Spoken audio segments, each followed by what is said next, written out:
ওকে, hello everyone, সবাইকে স্বাগতম আমাদের আজকে ভার্সিটি মাস্টার ক্লাসে। তো তোমরা দেখতে পারতেছো যে আজকে আমরা চ্যাপ্টার 4 এর লেকচার 3 এবং এটাই আমাদের আজকে নিউটনের বলবিদ্যার লাস্ট লেকচার। তোমরা এর আগের দুটো লেকচার দেখে আসছো কিভাবে আমরা রৈখিক বা ঘূর্ণন ওই ব্যাপারগুলো চিন্তা করব, এবং আমি সরাসরি চেষ্টা করছি প্রত্যেকটা ক্লাসে তোমাদেরকে আগে থিওরিগুলো সম্পর্কে একটা আইডিয়া দিতে বা একটা এক্সাম্পল নিতে, এবং তারপরে আমাদের বিভিন্ন সময় পরীক্ষায় যে প্রশ্নগুলো আসছে সেগুলোকে ডিসকাস করতে। কেন এই অ্যাপ্রোচে ফলো করি? তার কারণ প্রশ্ন চেঞ্জ হবেই, কিন্তু টপিক তো আর চেঞ্জ হবে না। তো তুমি যদি টপিকগুলো ভালো করে বুঝে যাও এবং বুঝো যে কিভাবে এগুলো সিঙ্ক হয়, তাহলে আমার মনে হয় না কোশ্চেন যতই খারাপ হোক তোমাদের কোনো সমস্যা হবে। সর্বোচ্চ কি হবে, একটু সময় লাগবে, মানে তুমি চিন্তা করে উত্তর দিবা কিন্তু ভুল তো করবা না। এবং এটা মাথায় রাখা উচিত যে আমাদের বোর্ডের পরীক্ষাগুলোতে বা বিভিন্ন পরীক্ষাতে নেগেটিভ মার্কিং বলে কিছু ছিল না, তাই আমরা যাই লিখি তাই ঠিক ছিল, বা অ্যাটলিস্ট কি হবে, জিরো পাবো, এই তো। কিন্তু অ্যাডমিশনের মেইন প্রবলেমটা এই জায়গাতেই যে আমাদেরকে এখানে ভুল করলে একটা পেনাল্টির শিকার হতে হয়, মানে পার কোশ্চেনে 4/1 বা ইউজুয়ালি 0.25 করে কাটা যায়। তো যাই হোক, আজকের আমাদের যে লাস্ট লেকচার এই চ্যাপ্টারের, এখানে মেইনলি আমরা ডিসকাস করবো দুইটা বিষয় নিয়ে, একটা হচ্ছে ব্যাংকিং কোণ, তো একটা হচ্ছে সংঘর্ষ। সংঘর্ষের ব্যাপারটা আমরা অলরেডি এর মধ্যে কিন্তু ইউজ করে আসছি, মানে ভরবেগ কনসেপ্ট ইউজ করে আসছি, বাট তারপরও শুধুই সংঘর্ষকে নিয়ে আজকে চিন্তা করব, আর শুধুই ব্যাংকিং কোণ নিয়ে। এই দুইটার মধ্যে ইম্পর্টেন্সের ভিত্তিতে সংঘর্ষ বেশি ইম্পর্টেন্ট, এবং এটা লজিক্যাল, কারণ বল প্রয়োগ ভরবেগ এটা বেশি ইম্পর্টেন্ট। আর ব্যাংকিং কোণ টোটালি ডিফারেন্ট একটা কনসেপ্ট, মানে এগুলোর বাহিরের একটু, কিন্তু চাইলে আমরা নিউটনীয় বলবিদ্যার সাহায্য নিয়ে ব্যাখ্যা করতে পারি। আর একটু ইজি করে বলা উচিত, যে কোনো সমস্যাকেই আমরা আসলে বলবিদ্যার সাহায্যে এক্সপ্লেইন করতে পারি। কেন নিউটনীয় বলবিদ্যা? তার কারণ আমাদের বস্তুর ভর খুব বেশি হয় না বা বেগও খুব বেশি হয় না, কিন্তু যদি কখনো এমনটা হয় বস্তুর ভর মারাত্মক কম, যেমন ধরো ইলেকট্রন প্রোটন, বা মারাত্মক বেশি, যেমন ধরা যাক সূর্যের ভর বা গ্রহ নক্ষত্রের ভর, এরকম কিছু, তো এইসব ক্ষেত্রে কিন্তু নিউটনের সূত্র আসলে ঠিক মতো খাটে না, ওখানে সমস্যা আছে, তখন আমাদেরকে মেকানিক্স চেঞ্জ করতে হয়। বাট তোমাদের লেভেলে যেহেতু আমরা শুধুমাত্র নিউটনিয়ান বা ক্লাসিক্যাল মেকানিক্স নিয়ে পড়ি, তাই যে কোনো সমস্যাকে মোটামুটি তার সূত্রগুলো দিয়ে ব্যাখ্যা করা যাবে এমনটা আমরা ধরে নিচ্ছি। আচ্ছা, তাহলে এখন আমরা সামনে আগাইতে পারি যে ব্যাংকিং কোণ, ঘর্ষণ, এগুলা কিভাবে কি হবে ডিসকাস করব। তো ফার্স্টে শুরু করি কি কি কোশ্চেন কোন সালে আসছিল ওই পার্টটা দিয়ে। তো যদি খেয়াল করি আমরা এই ব্যাংকিং কোণের উপরে মোটামুটি কি আর বলবো, বসতে পারে ভাই কোশ্চেন তো আসেই না, তাহলে কেন পড়াচ্ছেন? কোশ্চেন আসে না ভালো কথা, একটু পাশে দেখো উত্তর পেয়ে যাবা যে কেনটা বলি। আমি অন্যান্য ক্লাসে অন্যান্য চ্যাপ্টারে কিন্তু বলছিলাম বা বলি যে দেখো তুমি যদি ইম্পর্টেন্স এর কথা চিন্তা করো বা সংখ্যা দেখো ধোকা খাবা, এবং তাই হয়েছে। ঢাকা ইউনিভার্সিটি দেখো কোশ্চেনে কোনো খবর নাই, হঠাৎ করে 2020-21 এই জায়গা থেকেই রিটেন প্রশ্ন দিয়ে বসছে। তার মানে তুমি যে ভাবো ওটা আসেই না, ও তো পড়বই না, তা ধরা খাওয়ার সমূহ সম্ভাবনা আছে। তুমি সব দেখে যাবা, পড়ে যাবা, আসলে আসলো, না আসলে না আসলো, তাতে আমার কি। আচ্ছা, ব্যাংকিং কোন জিনিসটা কি, খুব সিম্পল যদি বলি, ধরো আমরা রিক্সা নিয়ে এভাবে আগায় যাচ্ছি, ঠিক আছে? এখন রিক্সালা হুট করে বাম দিকে টার্ন নিল, আমাদের বডি কি করে? রিক্সা যেই দিকে টার্ন নেয় তার উল্টা পাশে আমাদের বডি ছিটকায় যাওয়ার একটা টেন্ডেন্সি দেখায়, এমনটা কিন্তু দেখে আসছি।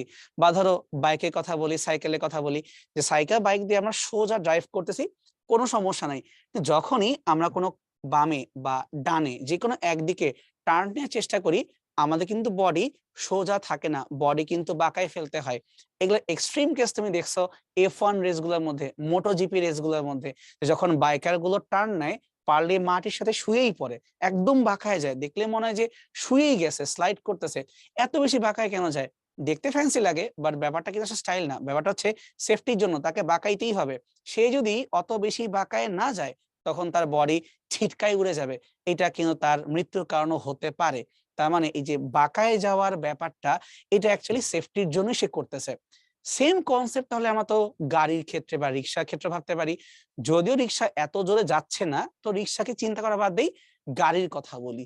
গাড়ি তো প্রচন্ড স্পিডে টার্ন নিতেই পারে, যখন গাড়ি টার্ন নেয় গাড়িও তো একটা ছিটকায় যাওয়ার টেন্ডেন্সি ফিল করে, বা ভিতরের লোকজন হঠাৎ করে একদিকে চেপে যায়, এক্সেসিভ হলে কিন্তু বাঁক থেকে পড়েই যাইতে পারে। যেমন ধরো পাহাড়ের বাঁকগুলা কেউ যদি কোনো কারণে ভুলে বেশি স্পিডে টান দিয়ে বসে, তাহলে একদম পাহাড়ের ঢালে পড়ে যাবে এবং মারা যাওয়া নিশ্চিত।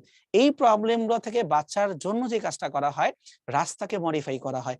অর্থাৎ আমাদের নর্মালি রাস্তা হওয়ার কথা এরকম সোজা, কিন্তু আমরা রাস্তা সোজা বানাই না, রাস্তাকে আমরা একটু উঁচু করে দিই, এরকম একটু বাঁকায়ে ফেলি, একটা কোণ করে বাঁকায়ে ফেলি। এই যে কোণ করে বাঁকায় দেই না, এই ব্যাপারটাকে বলা হয় ব্যাংকিং কোণ। কিন্তু এখানে আরেকটু অ্যাডভান্স লেভেলে চিন্তা করা উচিত এইভাবে যে সব রাস্তাই যদি এরকম বাঁকা হইতো, তাহলে আমরা যখন রাস্তার উপর দিয়ে হাঁটি বা নরমালি টার্ন নিই না, কই তখন তো আমরা এরকম হেলে পড়ি না, বাঁকায় যাই না। তার কারণটা কি? প্রথম কারণটা হচ্ছে এই কোণের মানটা খুব বেশি বড় হয় না, বেশ ছোট হয়। ৩ ডিগ্রি ৪ ডিগ্রি মোটামুটি এর মধ্যে কিন্তু হয়ে যায়, আর লাগে না। এবং আরেকটা ইস্যু আছে, সেটা হইল এই রাস্তাগুলা কিন্তু ওয়ান ওয়ে ধরে আমরা চিন্তা করতেছি। মানে শুধু এইদিকেই যাবে। কিন্তু বাস্তবিক ক্ষেত্রে রাস্তার তো ২ সাইড হয়।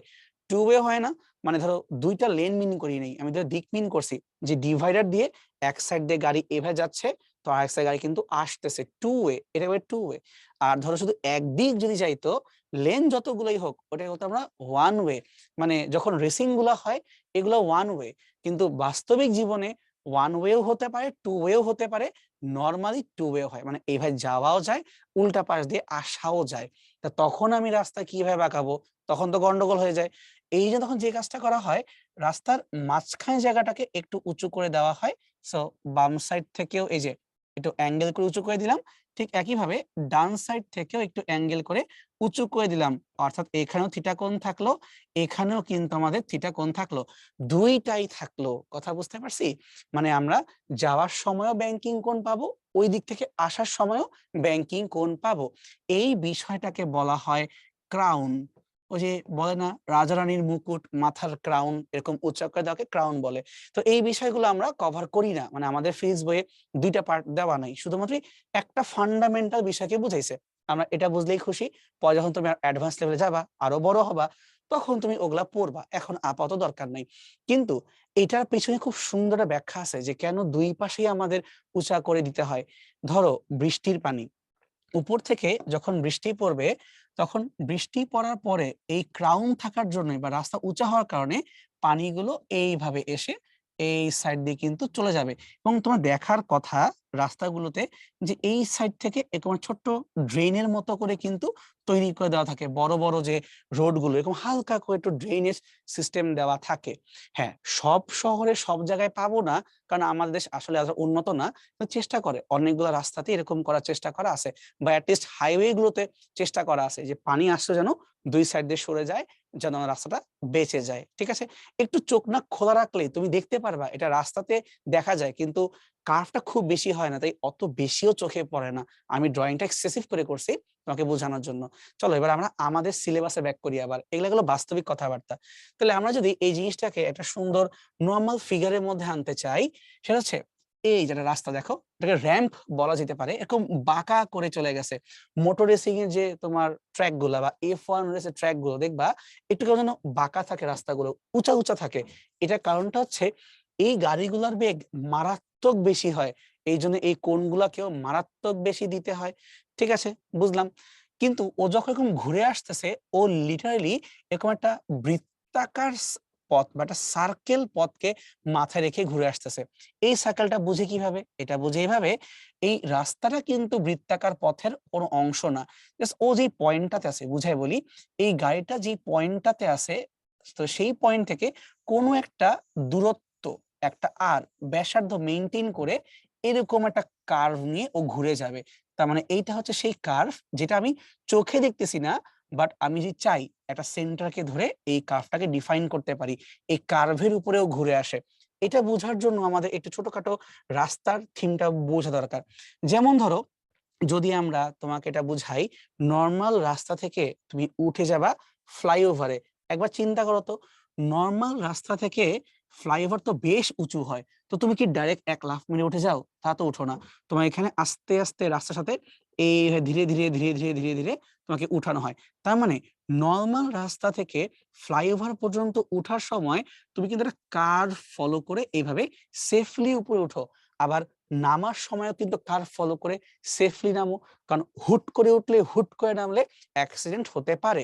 ঠিক এই সেম ঘটনাও কিন্তু রাস্তা বাঁক নেওয়ার সময়ও সত্য হয়। কিভাবে? ধরতে পারি যে এটা হচ্ছে আমাদের নরমাল টিপিক্যাল রাস্তা। মাঝখানে এই যে ২ ভাগ করে দেওয়া আছে। টিপিক্যাল রাস্তা। তুমি এভাবে যাবা। বিশ্বাস করলাম। কিন্তু ধরো তুমি এখন এইভাবে না গিয়ে চাচ্ছ এইভাবে টার্ন নিবা, অর্থাৎ কথা মানে হলো তোমার রাস্তা এরপরে এই দিক চলে যাবে, কিন্তু এই দেখো এই জায়গাটা একটু কার্ভ হয়ে গেছে না? তখন কি করা হয়, তখন যারা ইঞ্জিনিয়ার তারা এইভাবে ডিজাইন করে দেয় যে এই জায়গাটাকে আমরা বাঁকায় দিব, হালকা বাঁকায় দিব, এইভাবে হালকা বাঁকায় দিব, বাঁকায় ওই রোডটার সাথে আমরা মিলাই দিব। ইভেন রেলওয়েতে রেলগাড়ির জন্য কিন্তু এই ব্যবস্থাগুলো নিতে হয়। এই যে ছোট্ট একটু কার্ভ করলাম না, এই কার্ভটা আসলে একটা বড় কোনো বৃত্তের অংশ। কিভাবে? এটাকে আমি তোমাকে এই সাইডে এঁকে দেখাই। এই জায়গাতে আমি আঁকলাম, যে এই পাশে এঁকে দেখাই। যে ধরো এই যে এটা হচ্ছে আমাদের ট্র্যাক, আর এটা হচ্ছে আমাদের আরেকটা ট্র্যাক। এই দুই ট্র্যাককে আমরা মিলাই দিব এই একটা ট্রানজিশন এবং এই একটা ট্রানজিশন দিয়ে। যারা ভিডিও এডিটিং করো তারাও তো জানো যে একটা তোমার ফিল্মের সাইড থেকে আরেকটা তুমি যে ফিল্মের যে স্লাইডটা বা সিম্পলি দুইটা ক্লিপকে যখন মার্চ করতে যাও একটা জাম্প হয়ে যায়, দেখতে ভালো লাগে না। যদি মাঝখানে একটু স্মুথ কোনো ট্রানজিশন দিয়ে দেওয়া যায়, কোনো অ্যানিমেশন দিয়ে দেওয়া যায়, দেখতে ভালো লাগে। সেম কাজটা করতেছি আমরা এখানে, যে আমি এই পাশের রাস্তা থেকে যখন এই পাশের রাস্তায় যাব একটা ট্রানজিশন ইউজ করব, এবং এই ট্রানজিশনটা অবভিয়াসলি একটা সার্কুলার ট্র্যাকের অংশ। এই কথা মানে হইলো যদি আমরা খুব ভালো করে অবজার্ভ করি এই মাঝখান থেকে যদি একটা টান দেই, তাহলে ভাবা যেতে পারে এই পরিমাণের ব্যাসার্ধ মেইনটেইন করে যেটা বৃত্ত আঁকি, তখন কিন্তু এই ট্রানজিশন কার্ভটাকে খুঁজে পাওয়া যাবে। এই যে এই কার্ভটা যাকে আমরা ট্রানজিশন বলতেছি, এটাকে পাওয়া যাবে। তার মানে গাড়িটা যখন এই জায়গা দিয়ে কার্ভ নিচ্ছে, সে কিন্তু একটা ব্যাসার্ধর বৃত্তের উপরের ছোটটা অংশকে ক্রস করতেছে। এটাকেই বলতেছি আমরা সেই আর। আর চিত্রের এইটাই হচ্ছে তোমার সেই আর। হোপফুলি আমি তোমাকে এখন বুঝাই বলতে পারছি, যেরকম মুভমেন্ট করতে গেলে, ট্রানজিশন করতে গেলেই কোনো না কোনো বৃত্তাকার অংশ লাগবে, বৃত্তচাপ লাগবে, যাকে সুন্দর করে বলি আমরা ট্রানজিশন লাগবে। এই জায়গাটাতেই ঘাপলা থাকে। তার কারণ তুমি আসার আগেও স্মুথ আছো, যাওয়ার পরেও স্মুথ, কিন্তু এই জায়গাটাতে এরকম করে গাড়ি বাঁকায় যায়। এই যে এই জায়গাতে গাড়ি হয়ে উঠে যায়, উঠে গিয়ে ব্যালেন্স হয়ে আবার সোজা হয়ে যায়। ঠিক আছে? তো এই জায়গাটাকে আসো আমরা একটু চেষ্টা করি বোঝার যে কিভাবে ফিজিক্স দিয়ে বা মেকানিক্স দিয়ে ব্যাখ্যা করা যেতে পারে। Okay fine. এই চিত্রটাকে আমি একটু এখানে কাজে লাগাবো। সবাই আগে দেখো এখানে কি করি। এটা হইলো গাড়িটা যে তলের উপরে আছে, এইটা হচ্ছে আমার মেইন রাস্তা, একটু বাঁকায় গেছে, কিন্তু রাস্তা বাস্তবে এরকম আনত না হয়ে সোজা হওয়ার কথা ছিল। তাহলে এই আনত তলটাকে ফার্স্টে আমরা এঁকে ফেললাম, যে যার উপরে গাড়িটা টার্ন নিবে। এবার আমরা রাস্তাটাকে এঁকে ফেলি। এটা হচ্ছে আমাদের প্রকৃত রাস্তাটা, আর এটা হচ্ছে রাস্তা একটু উঁচা হয়ে গেছে সেটা। তাহলে কত কোণ করে উঁচা হয়ে গেছে, এটা আমরা যে জায়গা থেকে পাচ্ছি থিটা, এত কোণ করে এটা উঁচা হয়ে গেছে। ওকে, তাহলে আসো আমরা অ্যাজিউম করি আমাদের গাড়িটা কোথায় আছে। ধরলাম আমাদের গাড়িটা হচ্ছে এরকম কোন একটা পয়েন্টে আছে। আমি এখানটা জাস্ট ডট দিয়ে আঁকলাম, মানে অত সুন্দর করে আঁকলাম না, বোঝানোর খাতিরে। এটা হচ্ছে আমাদের গাড়িটা। তো যে কোনো বস্তুর ক্ষেত্রে তার যে ওজন, এটা কই কাজ করে? ওজন কাজ করে সোজা খাড়া নিচে পৃথিবীর কেন্দ্রের দিকে, এমজি। যখন এই গাড়িটা টার্ন নিচ্ছে, অবশ্যই একটা বেগ তো আছে তার, ভি। সে ভি বেগ নিয়ে এইভাবে টার্ন নিচ্ছে, তাই না? আমরা মনে হয় বলবিদ্যার শুরুর দিকে পড়ে আসছিলাম, যখনই কেউ ভি বেগ নিয়ে একটা আর ব্যাসার্ধের বৃত্তাকার পথে টার্ন নেওয়ার চেষ্টা করে, তখন তার একটা ছিটকায় পড়ার টেন্ডেন্সি কাজ করে, তাই না? এবং ছিটকায় পড়তে চায়। তো সেটাকে আমরা দেখাতে পারি এই দিক বরাবর, এবং ওই ফোর্সটাকে বলি আমরা এম ভি স্কোয়ার বাই ছোট্ট হাতের আর, তাই না? বলা যেতে পারে। কিন্তু কেন এই বস্তুটা বা গাড়িটা নিচে পড়ে যাচ্ছে না, বা কেন ছিটকায় যাচ্ছে না? কারণ এই দুইটা বলকে অবশ্যই কেউ না কেউ তো আছে যে ব্যালেন্স করে দিচ্ছে, তাই না? আমরা জানি যে কোনো সারফেস বা যে কোনো তল একটা তল প্রতিক্রিয়া দেয়। এই যে তল প্রতিক্রিয়া, এটাকে বলতে পারি আমরা আর, বা সারফেস রিয়াকশন, তল প্রতিক্রিয়া। তুমি যদি চাও এই তল প্রতিক্রিয়াটাকে এই চিত্রে দুইটা উপাংশে ভাগ করতে পারো। কোন দুই উপাংশ? একটা হবে উলম্ব বরাবর এইভাবে, তো আরেকটা হবে আনুভূমিক বরাবর এইভাবে। একটু যুক্তি খাটায় চিন্তা করো, এই আর এর দুইটা উপাংশের উলম্ব উপাংশ ওজনকে নালিফাই করবে এবং আনুভূমিক উপাংশ এমভি স্কয়ার বাই আর কে নালিফাই করবে। তা যদি আমরা অ্যাঙ্গেল চিন্তা করতে চাই যে এই অ্যাঙ্গেলটা কত, নিচে এখানে তুমি থিটা অ্যাঙ্গেল করে আছো, এই থিটা অ্যাঙ্গেলটাই আসলে এখানকার অ্যাঙ্গেল থিটা, সেম অ্যাঙ্গেলই হবে। তাহলে আমরা দাবি করতে পারি যে উপরের যে উলম্ব উপাংশ এই মানটা হচ্ছে আর কস থিটা, আর এইভাবে আনুভূমিক উপাংশটা হচ্ছে আর সাইন থিটা। এবং যেহেতু এটা গাড়ি ব্যালেন্স আছে, ঘুরে যাচ্ছে সুন্দর মতো, টার্ন নিতে পারছে, তার মানে ফোর্স গুলো ব্যালেন্স, তাই চিত্র অনুযায়ী দাবি করতেই পারি যে আর সাইন থিটা চিত্র অনুযায়ী এম ভি স্কোয়ার বাই আর, এবং আর কস থিটা ইকুয়াল টু সোজা নিচের দিকের এমজি। যদি এই দুইটাকে আমরা অনুপাত করে দেই সাইন বাই কস, তাহলে হয়ে যাবে আর আর কাটা গিয়ে tan theta, M V square by R, M G কাটলে এম এম বাদ হয়ে গেল, তাহলে V square divided by R G. একটু মনে করে দেখো, আমার যতদূর মনে পড়ে তোমরা তোমাদের বইতে ব্যাংকিং কোণের প্রসঙ্গ আসলেই ট্যান থিটা সমান সমান ভি স্কোয়ার বাই আর জি, এরকম একটা সূত্র মনে হয় দেখে আসছো, তাই না? একদম কমন দেখা। তো এই যে tan theta V square by R G, এটা কি বোঝাচ্ছে? এটা এটাই বোঝাচ্ছে যখন একটা গাড়ি ভি বেগ নিয়ে আর ব্যাসার্ধের বৃত্তাকার পথে টার্ন নিতে যাবে, যদি ওই পথটা থিটা কোণ করে তুমি বাঁকায় দাও, এই যে যাকে ব্যাংকিং কোণ বলি, তখন সে সেফলি টার্ন নিতে পারবে। ঠিক আছে, অর্থাৎ অ্যাঙ্গেল, বেগ এবং ব্যাসার্ধের মধ্যে শর্ত হচ্ছে এইটা। এবার তোমাকে প্রশ্নে এটাও জিজ্ঞেস করা যেতে পারে, চিন্তা করে দেখো, যে রাস্তা যখন বানাবো তখন তো আমি এখানে চাঁদা বসায় বসায় করব না, তখন কি বলবো, রাস্তাকে একটা পাশ থেকে একটু খাড়া করে দাও, বা ধরো রেল লাইনের পাতের কথাই যদি আমরা বলি, তখন কি বলবো, এই পাতটাকে একটু খাড়া করে দাও। এই কথা আমার হচ্ছে যে এরকম, যে ধরো এইটা তোমার হচ্ছে রেল লাইনের একটা পাত, এই তোমার হচ্ছে রেল লাইনের আরেকটা পাত। তো এই একটা পাত থেকে আরেকটা পাত কত উঁচা, মানে এই যেটা মাটির জায়গার উপরে, এই হচ্ছে আমাদের কাঠ, এই যে এটা হচ্ছে কাঠ, এগুলাকে বলা হয় স্লিপার। তো এই পাশ থেকে ওই পাশের, মানে এই পাশের লোহার অংশ থেকে এই পাশের লোহার অংশ কতটুকু উঁচা করে দিব, এটা কি হবে, এই ডায়াগ্রামটি কিন্তু আসলে এইটা। ওকে, তাহলে এখানে যদি বলি পথের দৈর্ঘ্য কতটুকু, তাহলে পথের দৈর্ঘ্য হচ্ছে এই দাগ থেকে এই দাগ পর্যন্ত, এইটা হচ্ছে আমাদের রাস্তার প্রশস্ত বা রেল লাইনের প্রশস্ত বা রেল লাইনের দুইটা পাতের মধ্যবর্তী দূরত্ব।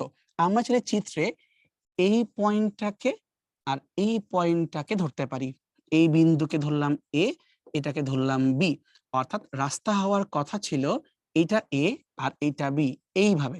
কিন্তু বাস্তবে কি হয়েছে, বাহিরের পাটটা বা রাস্তার বাহিরের অংশকে একটু উঁচা করে দিয়েছি, তাহলে এই বি বিন্দু উঠে গেছে একটু উঁচা হয়ে বি প্রাইম এই পর্যন্ত। এটাই কিন্তু তোমাকে পরীক্ষার প্রশ্নে জিজ্ঞেস করতে পারে যে বাহিরের পাটটাকে কতটুকু তুমি উঁচু করে দিবা। তো তাহলে যদি আমাকে ধরে নিই এটা হচ্ছে আমার জন্য এইচ, আচ্ছা কাজ করি, এইচটা এভাবে না লিখে অন্যটা কালার দিয়ে লিখি, ধরো এই পেন দিয়ে লিখলাম, এটা হচ্ছে আমার জন্য এইচ। তাহলে এইচ এর মানটা কত হবে, বাট সেটার জন্য আমাকে জানতে হবে এই রাস্তার দুইটা পাতের মধ্যবর্তী দূরত্ব বা রাস্তার প্রস্থ কত। ধরে নিতে পারি আমরা এখানে রাস্তার প্রস্থ হচ্ছে নরমালি এক্স, তাহলে এবি এই অংশের মানটা হচ্ছে নরমালি এক্স। এবার একটু চিন্তা করি এভাবে, আমি আগেই বলছিলাম থিটা মানটা খুব বেশি বড় হওয়া যাবে না, থিটা খুব বেশি বড় হয়ে গেলে ইমব্যালেন্স হয়ে যাবে। থিটা খুবই ক্ষুদ্র, ক্ষুদ্র বলতে কত, মোটামুটি 0 ডিগ্রি থেকে এই মানটা 4 ডিগ্রি পর্যন্ত। আগে লিখে নিই, এই যে থিটা মানটা মোটামুটি 0 থেকে 4 ডিগ্রি পর্যন্ত, অতি ক্ষুদ্র। এমনটা যদি হয় তখন আমরা সাইন থিটা এবং ট্যান থিটা দুইটাকে মোটামুটি সমান বলতে পারবো। তুমি ক্যালকুলেট করে দেখো মানগুলো সমান সমান আসবে। এবার এই জায়গা থেকে বলতে পারি ট্যান থিটা এই কথার মানে হচ্ছে V square divide by R G, আর সাইন থিটার কথা মানে কি, সাইন থিটার কথা হচ্ছে তোমার লম্ব বাই অতিভুজ। তো এটা হচ্ছে আমাদের এইচ আর এটা হচ্ছে আমাদের অতিভুজ। এই জায়গাতেই আরেকটা ব্যাপার চিন্তা করো, তোমার এই রাস্তার যে এক্স তুমি দেখতে পারতেছো, এটা হচ্ছে নর্মাল ক্ষেত্রে, মানে যতটুকু আমাদের দূরত্ব হওয়ার কথা নর্মাল ক্ষেত্রে হচ্ছে এক্স। কিন্তু গাড়ি যখন চলবে, গাড়ি কি তোমার এই জায়গা দিয়ে যাবে? অবশ্যই না। মার্ক করে বলি, গাড়ি কি এই পথটাকে পাবে? না, গাড়ি পাবে এই জায়গাটাকে। তার মানে পথের যদি এখন বলি প্রস্থ বা পুরুত্ব বা দৈর্ঘ্য সেটা কিন্তু এখন চেঞ্জ হয়ে যাচ্ছে। অর্থাৎ এই এক্সটা আর এখানে এক্সিস্ট করতেছে না। এই এক্সটা উঠে যাচ্ছে উপরে। যেই তল দিয়ে গাড়ি এখন মুভ করবে সেই তলে। এইজন্য আমরা এটাকে h/x বলবো এই জায়গাটাকে। কারণ তুমি তো এখন এই পথে টাচ করতে পারবা না। ওইটা আগে ছিল। এখন তুমি উপর দিয়ে যাবা, তাহলে হয়ে গেল h/x। তাই আমরা চাইলে পরীক্ষায় অঙ্ক করার জন্য শর্টকাটে এইটাকে ইউজ করতে পারি যে কোন রাস্তাকে কতটুকু উঁচু করে ফেলতে হবে h/x সমান সমান v²/rg। কারণ আমরা তো থিটা মানটা বের করতে পারতেছি না, তাই না? কিন্তু আমরা তো অনুপাতটাকে ধরে আগাইতে পারতেছি। এবং কেন আমি নিচের রাস্তার দৈর্ঘ্য x না বলে উপরটাকে বললাম, আশা করি বুঝতে পারছো। আগে ছিল নিচে, কিন্তু এখন তো গাড়ি যাবে উপর দিয়ে। তাহলে ও তো রাস্তা ফিল করবে অতিভুজকে। তাই আমরা অতিভুজকে এখন x ধরা শুরু করলাম। আসলে কারণটা আমরা ধরতে পারছি। ঠিক আছে? সামনে আগাই। এখন আসো এই সেম ঘটনাটাই যদি আমরা গাড়ির ক্ষেত্রে না এসে সাইকেলের ক্ষেত্রে বলি। এখন তুমি ভাবতে পারো যে ভাই কেন সাইকেলের কথা উঠতেছে? তার কারণ সাইকেলের জন্য রাস্তাকে বাঁকাইতে হয় না। সাইকেল তো নিজেই বাঁকাইতে পারে। গাড়ি বাঁকাইতে পারে না বলেই তো ওকে নিয়ে এত কষ্টগুলো করলাম। তো এখন আসি সাইকেলের ক্ষেত্রে। তো ফার্স্টে ধরলাম এটা আমাদের রাস্তা, যার উপর দিয়ে সাইকেলটা চলবে।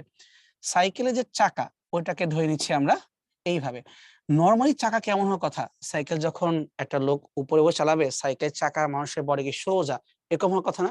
মানে যে এইভাবে, এভাবে সোজা হয়ে যাওয়ার কথা। বাট যখন টার্ন নিবে তখন তো বডি এভাবে বাঁকায় যাবে অথবা বডি এভাবে বাঁকায় যাবে। ওকে? তো ধরলাম কোন একটা মোমেন্টে হয়তোবা ওই লোকটা সাইকেলটাকে নিয়ে টার্ন নিচ্ছেন। তো ওই মোমেন্টে সাইকেলের চাকা একটু এভাবে কি বাঁকায় গেছে। তো এই যে বাঁকায় গেলে এর মধ্যে কি ফোর্স কাজ করে? সে চিন্তা করার চেষ্টা করি। সবার আগে তার যে ওজনটা খাড়া নিচের দিকে mg কাজ করার কথা। কিন্তু সে কিন্তু পড়ে যাচ্ছে না বা ছিটকায়া যাচ্ছে না। আরেকটা জিনিস এখানে ক্লিয়ার করতে হবে, সেটা হইতেছে তার ছিটকায় যাওয়ার টেনডেন্সি। ধরো এই সাইকেলটা আমি কিভাবে আঁকছি?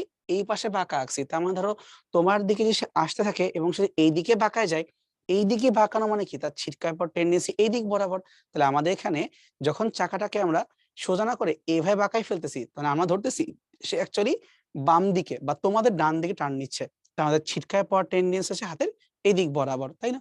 অর্থাৎ তার আরেকটা যে বল আছে এইভাবে ছিটকায় যাওয়ার জন্য mv²/r, এটা হচ্ছে এই দিক বরাবর। কিন্তু সে পড়েও যাচ্ছে না, সে ছিটকায়ও যাচ্ছে না। এটার পেছনে রিজনটা কি? রিজনটা হইলো এই চাকাটা মাটিকে তো একটা বিন্দুতে স্পর্শ করছে। তাহলে মাটি অবশ্যই এই সাইকেলের চাকাকে একটা প্রতিক্রিয়া বল দিবে। তাহলে এই প্রতিক্রিয়া বলটাকে তো আমার রাখতে হবে। তো আমি যখন ভালো করে ড্রয়িং করি জিনিসটাকে বলতে পারি ভাই এই দিক বরাবর এইভাবে আপনার প্রতিক্রিয়া বলটা কাজ করতেছে। তাহলে এটাকে আমরা এখন ২ টা উপাংশে ভাগ করে ফেলি। ঠিক আগেরবারের মতো একটা উপাংশ হবে আনুভূমিক বরাবর, তো তোমার আরেকটা হবে ভাই উলম্ব বরাবর। থিটা তুমি কিভাবে নিবা? নরমালি তোমার কিভাবে বসার কথা বা সাইকেল কিভাবে চালানোর কথা? সোজা উলম্বভাবে চালানোর কথা। মানে উলম্ব দিক থেকে তুমি যখন একটু বাঁকায় যাচ্ছ, তাহলে উলম্বের সাথে তুমি থিটা কোণে বাঁকায় যাচ্ছ। এইজন্য যখন আমাকে অ্যাঙ্গেলটা ধরতে বলা হবে, আমরা উলম্বের সাথে এই অ্যাঙ্গেলটাকে থিটা ধরে নিচ্ছি। এখন যদি আমরা rটাকে এই কোণ থেকে ভেঙে ফেলি, উপাংশ করে ফেলি, তাহলে উপরে থাকবে তোমার r cos থিটা আর এখানে তোমার থাকবে r sin থিটা। হুবহু আমি বুঝতে পারছি যে কিভাবে r cos এবং r sin টা আসলো। এখন এই বলগুলো পরস্পরকে নালিফাই করে দেয় বলেই এটা স্টেবল থাকতে পারতেছে। তাহলে এই চিত্র থেকে আমরা দাবি করতে পারি ঠিক আগের বারের মতো যে r sin theta equal to mv²/r এবং r cos theta equal to mg। এই দেখো r cos থিটা mg আর sin থিটা mv²/r। যদি এখন এই দুইটাকে আমরা অনুপাত করে দেই তখন বলা যাবে sin বাই cos মানে tan থিটা আর আর বাদ হয়ে গেল m বাদ অথবা v² ডিভাইডেড বাই rg। সই তো? এটা হচ্ছে আমার জন্য সেম অ্যান্সার। তার মানে সাইকেলের ক্ষেত্রে আমরা যেহেতু এই নিচের রাস্তাকে বাঁকাইতে পারতেছি না, তাই সাইক্লিস্ট বা বাইক রাইডার ওনারা নিজেদেরই আমাদের বডিকে একটা নির্দিষ্ট কোণে বাঁকায় ফেলেন। কিন্তু খেয়াল রাখতে হবে এই কোণটা কার সাথে? এই থিটা কোণটা অবশ্যই হবে আনুভূমিকের সাথে না। এই থিটা হবে উলম্বের সাথে। তোমাকে এটা মনে রাখতে হবে। তোমাকে পরীক্ষায় ভুল করানোর জন্য স্যার জিজ্ঞেস করতে পারেন আনুভূমিকের সাথে কত কোণ করে যেতে হবে? এটা অবশ্যই হবে উলম্বের সাথে, আনুভূমিকের সাথে না। একটু খেয়াল রাখবো আমরা। ওকে? ঠিক আছে। তাহলে এই সেম কনসেপ্ট আমরা আরেকবার ইউজ করব। কিন্তু এইবার শর্ত হচ্ছে আবারও গাড়ির ক্ষেত্রে আসবো। কিন্তু গাড়ির ক্ষেত্রে কেন আসতেছে? গাড়ি তো তল অলরেডি বাঁকানো ছিল। ঠিক আছে? এটা আমরা অনেকক্ষণ পরে বুঝতে পারবো আমি কেন পড়াচ্ছি। তাহলে আমরা আবারও গাড়ির ক্ষেত্রেই এই জিনিসটা বের করতেছি। কিন্তু শর্ত হচ্ছে গাড়ির ক্ষেত্রে হলো এটাকে আমরা গাড়ি না বলে মেইনলি বলবো যে যদি আনত তলে ঘর্ষণ থাকে তাহলে কি হবে? মানে মেইন টপিকের নামটা হচ্ছে আনত তলে ঘর্ষণ যদি থাকে তাহলে আমরা কিভাবে ব্যাংকিং কোণকে বের করতে পারবো। এবং এটা কিন্তু গাড়ি বা সাইকেল যে কোনো কারো ক্ষেত্রেই আসলে বলা যায় চাইলে। তো আপাতত সাইকেল তো বাঁকাইতে পারে, তাই আমরা সাইকেল বললাম না, বললাম গাড়ির ক্ষেত্রে। আগে এঁকে ফেলি। এই যে আনত তল ও মাটির সাথে এইভাবে থেটা কোণ করে বাঁকানো আছে। এবার ধরা যাক আমাদের একটা বস্তু, সেটা হচ্ছে ধরলাম এভাবে। এটা গাড়ি হোক, সাইকেল হোক, যা মন চায় তাই হোক, বাট নরমালি আমরা গাড়ি নিয়ে কথা বলবো। এটা এভাবে একটা ভি বেগ নিয়ে গতিশীল এবং টার্ন নেওয়ার চেষ্টা করছে। তো যখনই ভি বেগ নিয়ে গতিশীল এবং টার্ন নেওয়ার চেষ্টা করে অবশ্যই তার একটা ছিটকায় যাওয়ার জন্য এমভি স্কোয়ার ডিভাইড বাই আর এই বলটা কাজ করবে। ওজন সর্বদাই খাড়া নিচের দিকে এমজি এইভাবে কাজ করবেই। এগুলোকে তো আমাদের বাদ দেওয়ার কোনো সুযোগ থাকতেছে না। এখন তোমরা নিজেরা চিন্তা করো যে এখানে আমরা কিভাবে বাকি বলগুলোকে চিন্তা করতে পারি। এখানে একটা নতুন এক্সট্রা ফোর্স কে অ্যাড করতে হবে, সেটা হচ্ছে আমাদের ঘর্ষণ বল, যেটা এতক্ষণ পর্যন্ত আমাদের কাছে ছিল না, তাই না? বাকি সবকিছু কিন্তু এখানেই আছে। একটু লজিক্যালি ভাবি যে কেন এই বস্তুটা প্রথমত ছিটকায় যাচ্ছে না বা কেন পড়ে যাচ্ছে না? তার অবশ্যই কারণটা হচ্ছে এইভাবে একটা লম্বা সোজা তল প্রতিক্রিয়া আর এখানে ক্রিয়াশীল, এটা বাদ যাবে না। ইভেন যদি এই বস্তুটা আমি বলি এমভি স্কয়ার আগে তুমি চিন্তা করা বাদ দাও, ও কেন নিচের দিকে পড়ে যাচ্ছে না, ওকে আটকায় রাখতেছে। কথার মানে হলো আমরা এমজি বলটাকে দুটা উপাংশে ভাগ করে নিই। এই এমজির একটা উপাংশ তল বরাবর নিচের দিকে কাজ করবে এমজি সাইন থিটা, এবং আরেকটা উপাংশ কাজ করবে তলের সাথে লম্বভাবে এইভাবে এমজি কস থিটা। সো তুমি যদি চাও, তুমি চাইলে এইখানে এই এমজিটাকে না লিখে এমজি সাইন এমজি কস দিয়েও লিখতে পারো, তাতে আমাদের কোনো সমস্যা নেই, তাই না? এখন আরেকটা কারণ কেন এই বস্তু নিচের দিকে গড়ায় পড়ে যাচ্ছে না, তার কারণ এমজি সাইন থিটাকে ব্যালেন্স করার জন্য আরেকটা বল বা ঘর্ষণ বল সেটা তল বরাবর উপর দিকে এইভাবে কাজ করবে। এখানে একটা সমস্যা আছে। সমস্যাটা হলো ঘর্ষণ বল তো স্থিতি বলও হতে পারে, আবার গতীয় ঘর্ষণ বলও হতে পারে। আমরা কাকে নিব? এই অবজেক্টটা যেহেতু তল বরাবর গড়ায় পড়তেছে না, এ কথা মানে হইলো এই তল থেকে নিচেও নামে না, উপরেও ওঠে না। তার মানে এই দুই পাশের দুইটা বল কিন্তু ব্যালেন্স হয়ে যাচ্ছে। তাহলে বলতে পারি আমরা যে এফএস বা স্থিতি ঘর্ষণ বল এখানে কাজ করছে।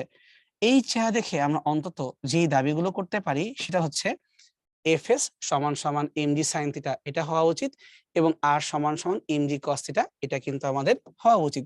আর এই যে ছিটকায় পড়ার টেন্ডেন্সি, যদি এটাকে আমরা আপাতত কিছুক্ষণের চিন্তা বাদ দিয়ে দিই, মানে এমভি স্কয়ার বাই আর না, তুমি সোজা তল দিয়ে যাচ্ছ বাট তারপরে ছিটকায় যাচ্ছ না, সেটার জন্য এখানে কি কি দায়ী থাকতেছে সেটা তোমার হচ্ছে MG sine theta, MG cos theta, আর এবং এফএস। সো এই কয়েকটা বলকে যদি ব্যালেন্স করে ফেলি, তো এখান থেকে বলা যাবে এম জি সাইন থিটা সমান সমান এফএস। আমি আবার বুঝাই বলি কেন এফএস, তার কারণ তুমি যখন ভি বেগ নিয়ে সোজা যাচ্ছ তুমি কিন্তু এই তলটাকে ফুটা করে চলে যাচ্ছ, কার্ভ আপাতত নিচ্ছ না, আমি কার্ভটাকে বন্ধ রাখি, তুমি সোজা যাচ্ছ।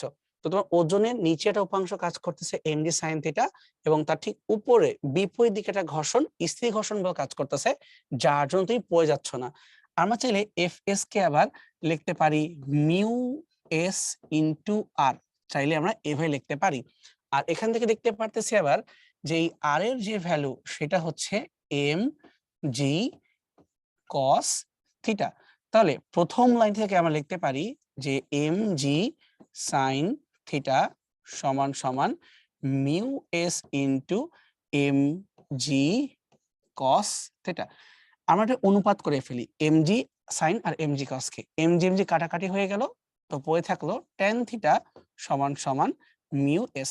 অর্থাৎ এখানে স্থিতি ঘর্ষণ গুণাঙ্কের মানটা যে ট্যান থিটা বের করা যাবে এটা আমরা বুঝতে পারলাম। মানে তোমার এটা হচ্ছে সমীকরণ নং 1 আর এটা হচ্ছে সমীকরণ নং 2। 1 এবং 2 কে অনুপাত করে আমরা এই পর্যন্ত আসতে পারছি। এখন দেখো আমি যদি ঘর্ষণটা ছাড়াও চিন্তা করতাম, মানে একটু আগের এই যে কেসটা যখন দেখলাম এই যে এখানে এমভি স্কয়ার বাই আর এবং কিভাবে আর কস আর সাইন ব্যালেন্স হয়, সেখান থেকে আমি জানতাম ট্যান থিটা সমান সমান ভি স্কয়ার বাই আর জি। তাই আমি ওই ছবিতে আরেকবার এমভি স্কয়ার বাই আর লিখলাম না, জাস্ট নর্মালি আমি আর দিয়ে কাজগুলো করলাম। তাহলে এই চিত্র হতে ট্যান থিটা মানে V square by R G, আর এই চিত্র হতে ট্যান থিটা মানে হচ্ছে মিউ এস। তো যদি আমি দুইটাকে মার্জ করে দেই, তা ট্যান থিটার পরিবর্তে ভি স্কয়ার বাই আর জি সমান সমান মিউ এস এমনটা লেখা যেতে পারে। বা আরো সুন্দর করে বলতে পারি আমরা যে তুমি যদি ঘর্ষণ বল দ্বারাই ব্যালেন্স হতে চাও, শুধু ঘর্ষণ বল তোমাকে ব্যালেন্স করে দিবে, তখন তোমার যে বেগের মানটা হবে এটা হচ্ছে মিউ এস ইন্টু আর জি হোল রুট। ঠিক আছে, তার মানে হচ্ছে আমরা কোনো বাঁকানো বা আনত তলে যখন মুভ করতে যাব তখন যে সর্বোচ্চ বেগটা হতে পারবে এইটা তোমার হবে মিউ এস ইন্টু আর জি এবং হোল রুট। আশা করি আমরা এই সিম্পল জিনিসটা বুঝতে পারছি। ঠিক আছে, তো এটা হচ্ছে ইজি প্রুফ। তুমি চাইলে এখানে আবার M V square by R কে এনেও চিন্তা করতে পারো, ওটা আমরা করতেছি না, আমরা ইজি ওয়েতেই রাখতেছি। ঠিক আছে, তাহলে এতক্ষণ যা কিছু তোমাকে বুঝাইলাম সবগুলো কিন্তু সুন্দর মতো এখানে ব্যাখ্যা করে দেওয়া আছে এবং আমি ইজি করে ব্যাখ্যা করে দিছি। তো সামারি আকারে এটা। এবং দেখো এই যে যদি ঘর্ষণ থাকে তাহলে ঘর্ষণযুক্ত রাস্তায় তোমাকে মিউ আর জি রুট এটা নিয়ে যেতে হবে, এর চেয়ে বেশি গেলে দুর্ঘটনা হতে পারে। এটা এখানে দেখো লিখে দেওয়া আছে সামারিটা, আমি তোমাকে প্রুফ করে দেখাই দিলাম। ওকে, ঠিক আছে, তাহলে আমরা সামনে যেতে পারি, কিছু প্রবলেম সলভ করি। একটি গাড়ি 50 কিলোমিটার পার আওয়ার বেগে 60 মিটার ব্যাসার্ধের একটা রাস্তায় মোড় নিতে হলে আনুভূমিকের সাথে ওই রাস্তার ব্যাংকিং কোণটা কত ডিগ্রি হওয়া প্রয়োজন। তো ফার্স্ট আগে আমরা ভিটাকে ঠিকঠাক করি, কারণ 50 কিলোমিটার পার আওয়ার তো ঠিক নাই। তো যদি আমরা কিলোমিটার পার আওয়ার কি মিটার করতে চাই, উপরে গুণ করব 1000 দিয়ে মিটার, এবং প্রতি ঘন্টা 1 ঘন্টায় কত হয় 3600 সেকেন্ড। তুমি কাটাকাটি করতে চাও 2 শূন্য বাদ হয়ে গেল, তাহলে উপরে থাকলো 500 আর তোমার নিচে হয়ে গেল 36। বুঝতে পারছি কি হইলো, 2 শূন্য বাদ হয়ে গেল। যে কাটাকাটি করতে চাই, তোমার মাথায় আসতেই পারে যে ভাই আসেন 2 দিয়ে কেটে ফেলি। হ্যাঁ, কাটা যাবে। তুমি চাইলে আরো তাড়াতাড়ি কাটা প্ল্যান করতে পারো। ঠিক আছে, যেমন ধরো যদি 4 দিয়ে কাটি আমরা, 4 9 36 আর 500 কে 4 টুকরা করব। তো প্রথমবার টুকরা করলে 250, যে আরো টুকরা করি তাহলে তোমার হয়ে যাচ্ছে 125। এর চেয়ে বেশি আর কেটে লাভ হচ্ছে না, এখানে থাকুক। আচ্ছা, তাহলে আমরা ভি বের করে ফেলছি, আমাকে আর বা 60 মিটার দেওয়াই তো আছে। এখন তোমাকে বলছে যে ব্যাংকিং কোণটা বের করে দাও, ডাইরেক্ট ফর্মুলা tan থিটা সমান সমান V square divided by R G. আর এর মান তো ঠিকই আছে 60 মিটার, জি এর মানে একবারও বলে নাই, তাই কি আমাদের এটা 9.8 নিয়ে করা উচিত। এই ধরনের অঙ্ক তুমি আসলে যতই ভালো হও, মেইন প্রবলেমটা হচ্ছে মুখে মুখে তুমি করতে পারবা না। দেখো আমি নিজে ক্যালকুলেট ইউজ করতেছি, কারণ সম্ভব না, যে সত্যি কথা। So shift tan V square by R G, 125/9 square. আর এর মান তোমার হচ্ছে এখানে 60 আর জি এর মান তোমার হচ্ছে এখানে 9.8। তোমরা ভয় পেও না, ঢাকা ভার্সিটি পরীক্ষায় কখনো এরকম উড়াধুরা মান টান আসে না, তো তুমি টেনশন নিও না। এটা করলে যে মানটা আসতেছে এটা মোটামুটি 18 পয়েন্ট সামথিং। হ্যাঁ, এই তো চলে আসছে 18.162। সুন্দর। এই সালে তখন ক্যালকুলেটর অ্যালাউ করছিল। ঠিক আছে, আজ এমনও হয় যে তোমার সময়ে ওই সালে ক্যালকুলেটর অ্যালাউ করে নাই, যেমন আসলে এখন অ্যালাউ করতেছে না, এরকম অঙ্ক দিবে না, তোমার ভয় পাওয়ার কিছু নাই। এগুলো অঙ্ক দাগাইতে যে উল্টা তুমি অঙ্ক ভুল করে আসবা, বিপদ হয়ে যাবে, কোনো মানে হয় না। একটা রাস্তা এত মিটার ব্যাসার্ধের বাঁক নিয়েছে, মানে আর আমাকে দেওয়া, এবং ওখানে রাস্তাটি এত চওড়া। বি কেয়ারফুল, এই জায়গাটা কি মিন করছে, ওই রাস্তাটি এত মিটার চওড়া এবং সেখানে কিন্তু বাঁকও নেওয়া। আরেকটা ক্লু দিছে, ভিতরের কিনারা বাহিরের কিনারা থেকে এত মিটার উঁচু। তার মানে এই রাস্তাটা যে অতিভুজ সেটি আসলে তোমাকে উল্লেখ করে দেওয়া আছে এক্স দিয়ে। আর কতটুকু বাহিরের কিনারা উঁচু বা নিচু এটাকে আমাদেরকে এইচ দিয়েই লিখে দেওয়া আছে। ব্যাসার্ধকে ছোট্ট হাতের আর দিয়ে লিখে দেওয়া আছে। তো এখন তোমাকে বলতেছে যে তুমি কত বেগ নিয়ে নিরাপদে ভাগ নিতে পারবা। আমরা ডিরেক্টলি জানি tan থিটার পরিবর্তে লেখা যাবে ভি স্কয়ার বাই আর জি। যেহেতু এখানে থিটা মানটা মোটামুটি ছোট হয় বলেই আমরা জানি, তাই আমরা বলতে পারি ট্যান থিটা মানেই সাইন থিটা, মানে লম্ব বাই অতিভুজ।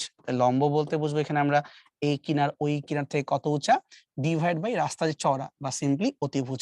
তাহলে এখন আমরা বেগের মানটা বের করতেই পারি। তাহলে আর তোমাকে দেওয়া আছে 65.31, জি এর মান 9.8, এসে গুণ হবে এইচ, ভিতরেরটা বাহির থেকে 0.5 মিটার উঁচু, ডিভাইডেড বাই হচ্ছে এক্স মানে রাস্তার চওড়া বা সিম্পলি 5। এবার যে এই সম্পূর্ণ মানটাকে হোল রুট করে দেই, তখনই বের করতে পারবো এখান থেকে ভি এর মানটা কত।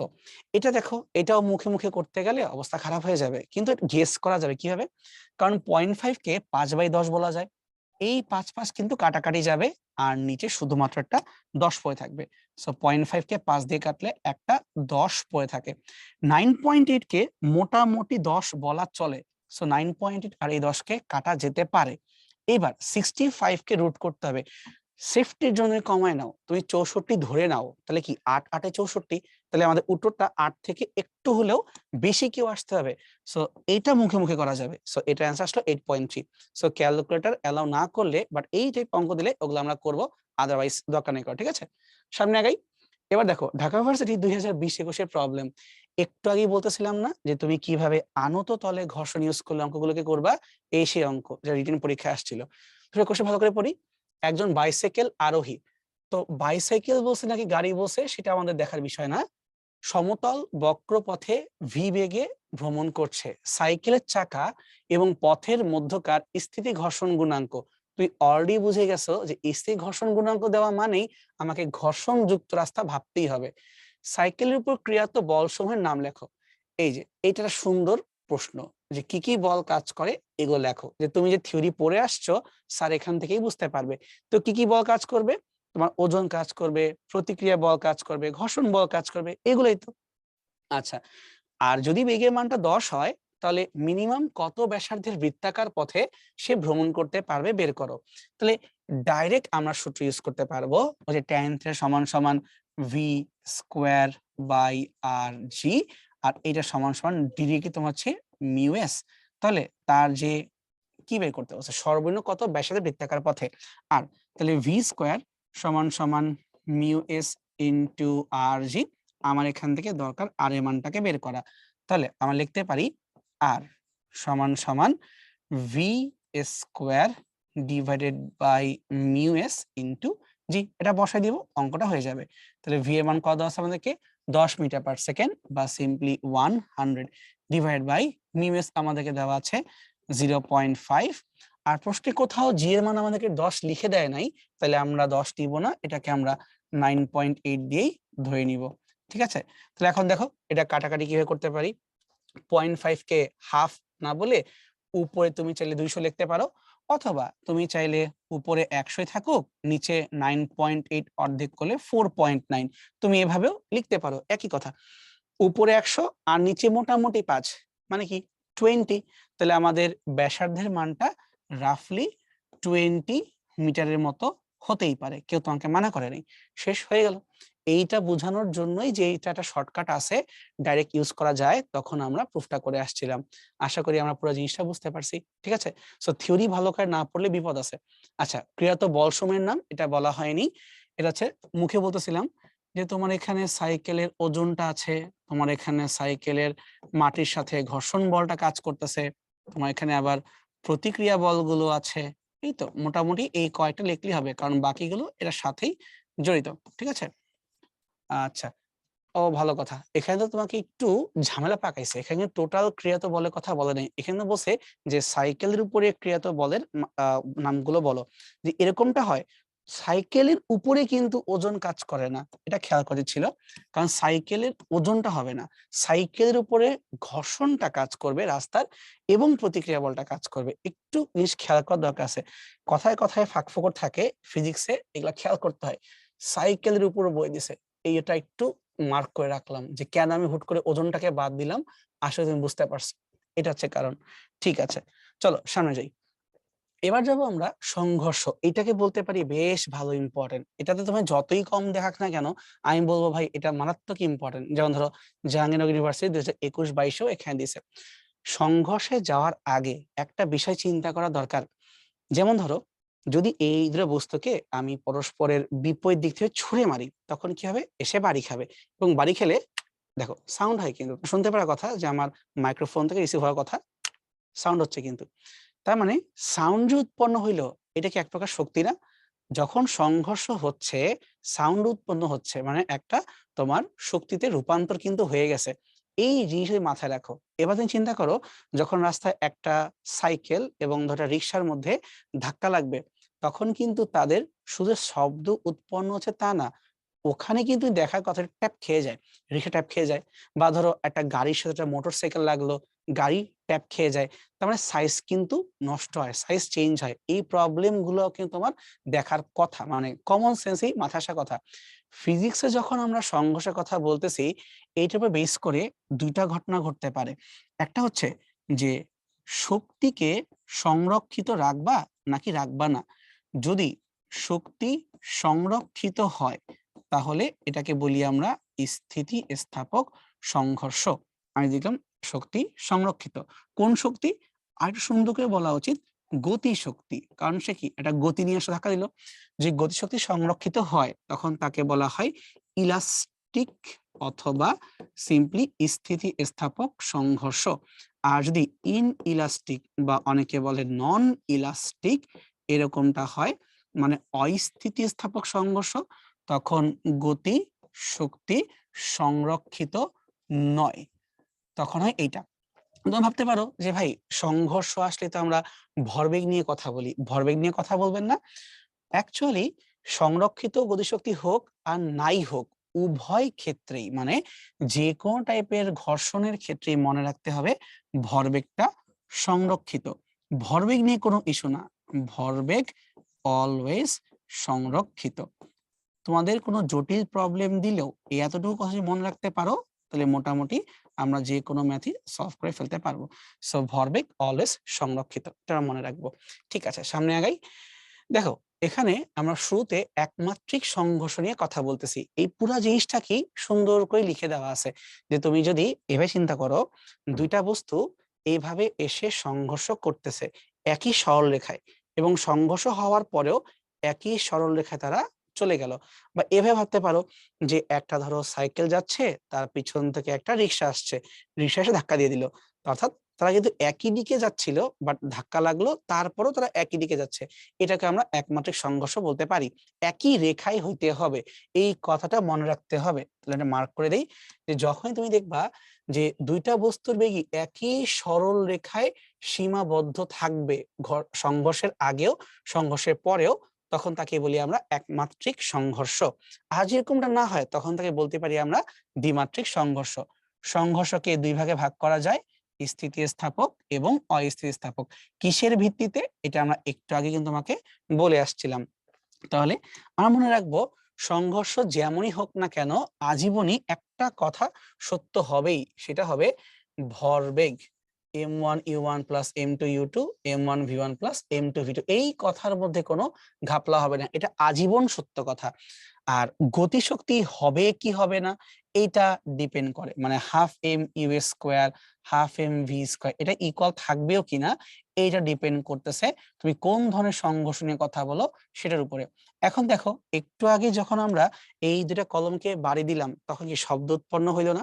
তার মানে বাস্তবে তুমি যখনই সংঘর্ষ করবা, তুমি কনফার্ম থাকো সাউন্ড তো উৎপন্ন হবেই, ঘর্ষণ তো থাকবেই, শক্তি নষ্ট হবেই। তার মানে তুমি কখনোই দাবি করতে পারবা না বাস্তবে তুমি স্থিতিস্থাপক সংঘর্ষ করতেছো। অর্থাৎ বাস্তবে সাধারণত সবই হবে অস্থিতিস্থাপক সংঘর্ষ। ঠিক আছে, উল্টা স্থিতিস্থাপক করতে গেলে অবস্থা খারাপ হয়ে যাবে। সো বাস্তবে সবই মোটামুটি বলা যায় অস্থিতি স্থাপক। কিন্তু তারপর আমরা কেন স্থিতিস্থাপকের কথা বলতেছি? কারণ অঙ্ক করতে সুবিধা হয়, বা তোমাদের সিলেবাস এগুলো নিয়ে খুব একটা কথাবার্তা নাই, তাই আমরা এখানে যাচ্ছি না। ওকে, চলো আমরা সামনে আগাতে পারি। একমাত্রিক সংঘর্ষটা একটু বোঝার চেষ্টা করি। ধরি আমাদের এইটা একটা বস্তু, যার ভরকে চিন্তা করলাম আমরা m1 নাম দিয়ে, আর ধরলাম এটা আমাদের আরেকটা বস্তু, এটাকে চিন্তা করলাম আমরা m2 নাম দিয়ে। এদের মধ্যে সংঘর্ষ হইতে হইলে কি কি শর্ত থাকতে পারে চিন্তা করার চেষ্টা করো। সবার আগে যদি এমনটা হয় m1 ভরের বস্তু একটা u1 বেগ নিয়ে এই দ্বিতীয় ভরের বস্তুর দিকে গেল। দ্বিতীয় ভরের বস্তুটা স্থির অবস্থায় আছে, সমস্যা নাই, ওর দিকে গেছে, সংঘর্ষ হইতে পারে। এটা হলো আমাদের প্রথম কথা। হ্যাঁ, সম্ভব। এবার আমরা দ্বিতীয় প্রশ্নে আসি। ধরলাম প্রথম বস্তুটাই স্থির অবস্থায় আছে আর দ্বিতীয় বস্তুটাই একটা u2 বেগ নিয়ে প্রথমটার দিকে আসলো, হইতেই পারে সংঘর্ষ, তাতেও কোনো সমস্যা নাই। আর কি কি কেস হইতে পারে সেটা হচ্ছে এইটা, যদি এখন এমনটা হয় একজনের বেগ ছিল, একজনের বেগ ছিল না, এটা বাদ, এখন দুইজনেরই বেগ থাকবে, দুইজনই পরস্পরের দিকে যদি আগায় আসে এইভাবে u1 বেগ নিয়ে আর আরেকজন u2 এইভাবে u2 বেগ নিয়ে, সংঘর্ষ মাস্ট হবে। তাহলে আমরা কিন্তু অলরেডি 3টা কেস বলছি, এখন লাস্ট ওয়ান, চতুর্থ খালি একটা কেস করা বাকি আছে।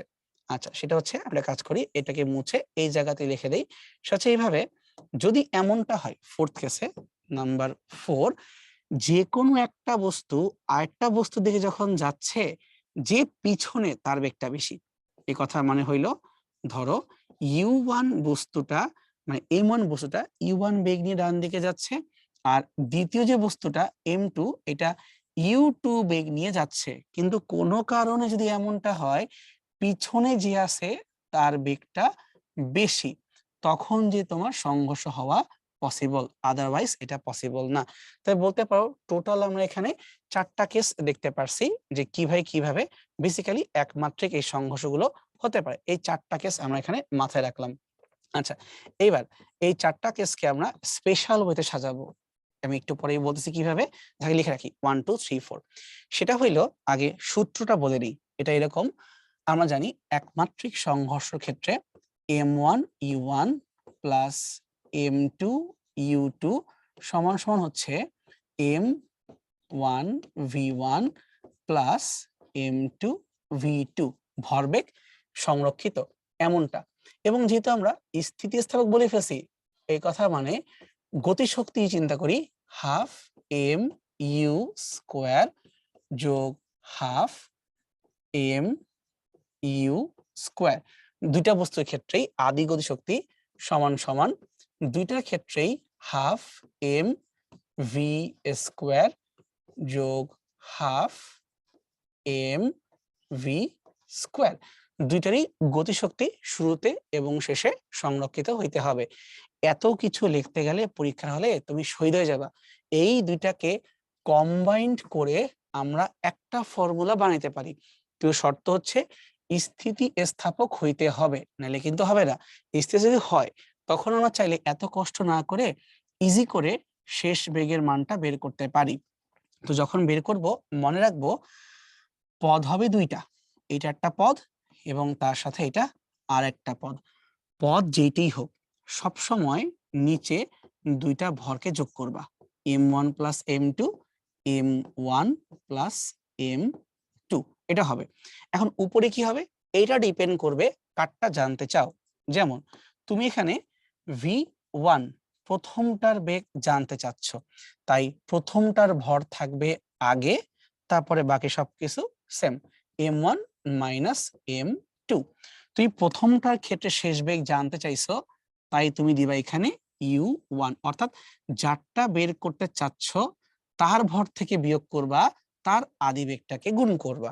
কিন্তু দ্বিতীয় পদে পুরা উল্টা ঘটনা ঘটবে, প্রথমটার জানতে চাও তাই দ্বিতীয়টার ভর বসাবো, দ্বিতীয়টার আদি বেগ বসাবো। এটা হচ্ছে আমাদের ডিরেক্ট প্রুফ। যদি আমরা ভরবেগ এবং গতিশক্তিকে সংরক্ষিত করি, দুইটা মিলে এরকম চেহারা মাস্ট পাওয়া যাবে। ঠিক একইভাবে এখন যদি আমরা দ্বিতীয় বস্তুর বেগটাকে বের করতাম, মানে শেষ বেগটাকে বের করতাম, তখন কি অবস্থা হইতো, উপরে আমরা লিখতাম m2 মাইনাস m1 এবং গুণ করতাম u2 দিয়ে, মানে যারটা জানতে চাই তার থেকে বাদ দিব এবং তার আদি বেগকে গুণ দিব। সো m2 মাইনাস m1, নিচে as usual m1 plus m2 এবং তার সাথে উপরে হবে আরেকজনেরটা 2m1 u1 divide by m1 plus m2। এই দুইটা শর্টকাট যদি মনে রাখতে পারো তা তুমি পরীক্ষায় ডিরেক্টলি শেষ বেগের মান খুবই ইজিলি বের করতে পারবা, মানে খুব তাড়াতাড়ি বের করতে পারবা। এখন এই সংঘর্ষ হওয়ার যে শর্তগুলো ছিল, সেই যে শর্তগুলা ওটা আমি অলরেডি বাম পাশে সবুজ কালার দিয়ে লিখে দিয়েছিলাম। মানে হয় তোমরা একই দিকে যাবা বা ভিন্ন দিকে যাবা বা স্থির রাখবা, এর বাহিরে কিন্তু আর কোনো কেস নাই। এইগুলা হইলেই তোমাদের সংঘর্ষ হয়ে যাবে। কিন্তু কিছু স্পেশাল কথাবার্তা আছে। স্পেশাল কথাবার্তা বলতে, ধরো যদি আমরা ৩ এবং ৪ নিয়ে কথা বলি, ৩ এবং ৪ এই দুই কেসে যে একজন স্থির আরেকজন এসে ধাক্কা মারবে, তখন কি হইতে পারে? তো ধরো আমরা একটা স্পেশাল কেস নিয়ে কথা বলি। তো স্পেশাল কেসের শর্তটা হচ্ছে প্রথমটা, যে যদি দুইটা বস্তুর ভর সেম হয়, if m1 equals to m2, এবং আমরা ধরে নিচ্ছি ৩ নাম্বারের ক্ষেত্রে অথবা ৪ নাম্বারের ক্ষেত্রে যে কোনো একটাকে ধরতেছি। আমরা ৩ নাম্বারটাকেই ধরলাম, যে দ্বিতীয় বস্তুর বেগটা হচ্ছে 0। তাহলে v1 যদি আমরা বের করতে চাই, দেখো যদি আমরা v1 বের করতে চাই, মাথায় রাখবো আমরা u2 কিন্তু 0। যদি u2 0 হয় তাহলে এই দ্বিতীয় পদটা পুরাটাই 0 হয়ে গেল। এবং এইখানে খেয়াল করে দেখো, যদি আমরা এখন বিয়োগটা করি, m1 minus m2, m1 plus m2, যেহেতু দুইটা ভরও সেম, 0 হয়ে গেল, u2 0, 0 হয়ে গেল, তার মানে v1 সমান সমান 0 হয়ে গেল। অর্থাৎ প্রথম বস্তুটা আসছে, দ্বিতীয় বস্তু স্থির, এসে ধাক্কা মারলো, ধাক্কা মারার পরে কিন্তু প্রথম বস্তুটা থেমে গেছে। তাহলে এখন দ্বিতীয় বস্তুর কি হবে? কমন সেন্স কি বলে? আসলো, বাড়ি মারলো, চলে গেল। তার মানে প্রথম বস্তু এসে ধাক্কা মারলো, থেমে গেল, আর দ্বিতীয় বস্তুটা চলে গেল। তাহলে আমরা বের করব দ্বিতীয় বস্তুটা কত বেগ নিয়ে চলে যাবে। ঠিক আছে, তাহলে আমরা একটা চেক দিলাম যে v1 কিন্তু আমার 0 হয়ে গেছে। তাহলে এখন আমরা বের করব v2 এর কি অবস্থা। v2 এর ক্ষেত্রে আসি, যেহেতু দুইটা ভর সমান, তাহলে m2 m1 কে বিয়োগ করলে 0 হয়ে যাবে, আমার দরকারই নেই। আমি যাই দ্বিতীয় পদের কাছে, কি পাবো? 2 m1 u1 m1 plus m2। যেহেতু ভরের মানগুলো সমান, মানে m1 m1 এবং m2 তিনটা মানই যেহেতু সমান, তাই আমি বলতে পারি, মুছে গেল, আমি আবার লিখে দিচ্ছি, সমস্যা নাই, 2m1। তাহলে উপরে m1 আর নিচের দুইটা m2, এটা কাটাকাটি করে এটা হাফ হয়ে গেল, 2 2 কাটাকাটি হয়ে গেল, পড়ে থাকলো শুধুমাত্র এখান থেকে u1। অর্থাৎ দ্বিতীয় বস্তুটার শেষ বেগ হয়ে যাচ্ছে প্রথম বস্তুটার আদি বেগ। এই নাও, দেখো তো বুঝতে পারছো কিনা? যদি আমরা ৩ নম্বরের ক্ষেত্রে এটা অ্যাপ্লাই করি, দুইটা ভর সমান এবং দ্বিতীয় বস্তুটা স্থির, তাহলে সংঘর্ষ হওয়ার পরে প্রথম বস্তুটা থেমে যাবে এবং দ্বিতীয় বস্তুটা প্রথম বস্তুর আদিবেগ নিয়েই চলে যাবে। ঠিক এই সেম ঘটনা তুমি কিন্তু ৪ নম্বরের ক্ষেত্রেও ঘটাইতে পারো, যে যদি m1 আর m2 সমান হয়ে যায়, তখন কি হচ্ছে? তখন দ্বিতীয় বস্তু এসে প্রথমটাকে ধাক্কা দিচ্ছে, তাহলে দ্বিতীয় বস্তুটার শেষ বেগ হয়ে যাবে 0, আর প্রথম বস্তুটা দ্বিতীয় বস্তু যত বেগ নিয়ে আসছিল তত বেগ নিয়েই চলে যাবে। বুঝতে পারলাম? এই যে স্পেশাল আমি লিখলাম ৩ এবং ৪ নং, এই দুইটাকে ধরে এদের সুন্দর নাম আছে। এই সুন্দর নামটা হচ্ছে বেগ বিনিময়। অর্থাৎ সমভরের বস্তুর মধ্যে যদি সংঘর্ষ হয়, স্থিতিস্থাপক সংঘর্ষ, তখন তারা পরস্পর বেগটাকে বিনিময় করে ফেলে। এখানে ভরগুলাকে সমান ধরতেই হবে, সমান না ধরলে বেগ বিনিময় মরে গেলেও হবে না। ঠিক আছে? আর বেগ ডাজন্ট ম্যাটার, 0 হইতে পারে, যে কোনো কিছু হইতে পারে, ও জাস্ট চেঞ্জ হয়ে যাবে, এটা ওর ওটা ওর। ওকে? আর বাকি সকল ক্ষেত্রে মানে এই u1 u2 এদের জন্য তেমন আলাদা করে কিছু বলার দরকার নাই। শুধু একটা বিষয় চিন্তা করার দরকার আছে, সেটা হলো যদি আমরা এখানে নাম্বার 2 কেসটায় খেয়াল করি, u1 টা ডান দিকে, u2 টাও ডান দিকে, তাহলে আমাদের সূত্রে কোনো সমস্যা নাই, মানে একই দিকে আছে। কিন্তু ১ নাম্বারে প্রবলেম আছে, কারণ ১ নাম্বারে u1 টা ডান দিকে আর u2 বাম দিকে। তার মানে যে কোনো একটাকে নেগেটিভ ধরতে হবে। আমি লিখে রাখতেছি যে ফর্মুলায় যে কোনো একটি বেগ ঋণাত্মক, এটা ধরে তোমাকে অঙ্কটা সলভ করতে হবে। কোথায় বসাবা? এই সূত্রে U1 এবং U2 এর মধ্যে যাকে মন চায় মাইনাস বসাবো, আমরা উত্তরটা পেয়ে যাব। বুঝতে পারছি? সো তোমাদের পরীক্ষার জন্য এটি অনেক বেশি ইম্পর্টেন্ট পার্ট ছিল। তো আমি একটা পেজের মধ্যে সবগুলোকে নিয়ে আসছি যেন তুমি এক জায়গায় সবগুলো দেখতে পারো। এখন যদি সেম ঘটনা আমরা দ্বিমাত্রিক ক্ষেত্রে ঘটাতে চাই তখন কি অবস্থা হতে পারে? এটা তোমরা অলরেডি দেখছো ছোটকালে ক্যারাম গুটি খেলার কথা। তো ধরলাম এটা হচ্ছে আমাদের স্ট্রাইকার, যেটাকে দিয়ে আমরা হিট করব। এখন যেই গুটিকে হিট করব সেটাকে ধরলাম যে ও এইখানে এরকম কোন একটা জায়গাতে আছে, এই ধরলাম এটা। তো যদি স্ট্রাইকারটা যে ওকে এইভাবে এক্স অক্ষ বরাবর, মানে আমাদের চিত্র অনুযায়ী এরকম এক্স অক্ষ বরাবর গিয়ে হিট করে, হিট করার পরে তুমি আশা করতে পারো যে যেই সরল রেখায় সংঘর্ষ হবে তারা সেই সরল রেখাতে এক্সিস্ট করেই চলে যাবে, কিন্তু এমনটা নাও হতে পারে। অনেকগুলো কারণ আছে কেন নাও হতে পারে। তো শুরুতে ধরলাম যে তারা হিট করার পরে এই যে স্ট্রাইকারটা এই জায়গাতে এবং আমাদের যে নরমাল ক্যারামের গুটি সেটা হচ্ছে এই জায়গাতে, 1 2 3 সংঘর্ষ হইলো। এটা সংঘর্ষের পূর্বে, এটা সংঘর্ষের মুহূর্তে, আর এবার আমরা রাখবো সংঘর্ষের পরে। তো ধরলাম যে স্ট্রাইকারটা হিট করার পরে এরকম কোন একটা দিকে চলে গেল, ধরলাম আর কি যে স্ট্রাইকারটা আমাদের 1 2 3 4 এরকম কোন দিকে চলে গেল, আর আমাদের যে ক্যারামের গুটি সেটা হয়তোবা এরকম কোন একটা দিক দিয়ে চলে গেল, এই যে এইভাবে। তাহলে আমরা এই চিত্র হতে বলতে পারি আমাদের কিন্তু অ্যাঙ্গেল ক্রিয়া করছে। এইখানে তোমার হচ্ছে একটা অ্যাঙ্গেল ধরলাম θ1, আর একটা অ্যাঙ্গেল θ2। তখন এখানে কিন্তু তুমি দুইটা অ্যাঙ্গেল ক্রিয়া করে তুমি দুই দিকে সরে গেছো। তাই নিঃসন্দেহে এই সংঘর্ষের আগে, সংঘর্ষের মুহূর্তে এবং সংঘর্ষের পরে সবসময় তুমি কিন্তু এক সরলরেখার উপরে ছিলা না। তখন আমি কি করতে পারি? তখন আমরা এই সম্পূর্ণ জিনিসটাকে ভাবতে পারি এইভাবে যে জিনিসটার বেগগুলোকে দুই ভাগে ভাগ করব। অর্থাৎ m1 u1 plus m2 u2 সমান সমান m1 v1 plus m2 v2। এই কথায় কোনো সমস্যা নাই।